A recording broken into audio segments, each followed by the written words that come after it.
Welcome to study corner. ಇವತ್ತಿನ ವಿಡಿಯೋದಲ್ಲಿ ಸ್ವರ್ಣ ದೇಗುಲ ಅಥವಾ ಗೋಲ್ಡನ್ ಟೆಂಪಲ್ ಅಂತ ಪ್ರಸಿದ್ಧಿ ಪಡೆದಿರುವ ಮಡಿಕೇರಿಯ ನ್ಯಾಮ್ಡೋಲಿಂಗ್ ಮಠದ ಬಗ್ಗೆ ನೋಡುವ.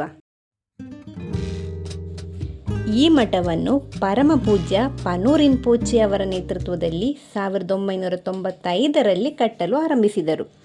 1999ರಲ್ಲಿ ಪೂರ್ತಿಗೊಳಿಸಲಾಯಿತು. ಟಿಬೇಟಿಯನ್ ಸಂಸ್ಕೃತಿಯ ಪ್ರಕಾರ ಕಟ್ಟಲಾದ ಈ ಮಠವು ಕೊಡಗು ಜಿಲ್ಲೆಯ ಕುಶಾಲ್ ನಗರದ ಬಯಲುಕುಪ್ಪೆ ಎಂಬ ಪ್ರದೇಶದಲ್ಲಿದೆ.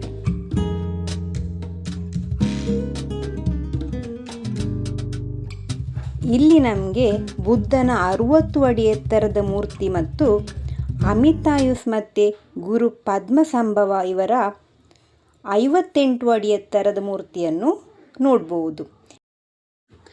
ಈ 3 ಮೂರ್ತಿಗಳು ಕೂಡ ಚಿನ್ನದಿಂದ ಲೇಪಿತವಾದ ತಾಮ್ರದ ಲೋಹದಿಂದ ನಿರ್ಮಿತವಾಗಿದೆ.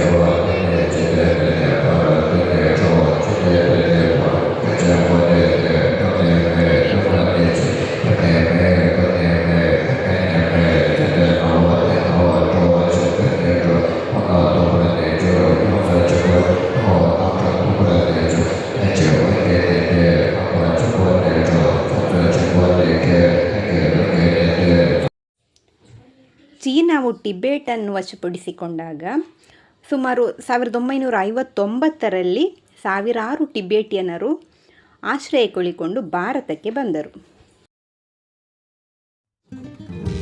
ಆಗ ಭಾರತ ಸರ್ಕಾರ ಕರ್ನಾಟಕ ರಾಜ್ಯದೊಂದಿಗೆ ಇವರಿಗೆ ಭೂಮಿ ಮತ್ತು ಬೆಂಬಲವನ್ನು ಒದಗಿಸುತ್ತದೆ.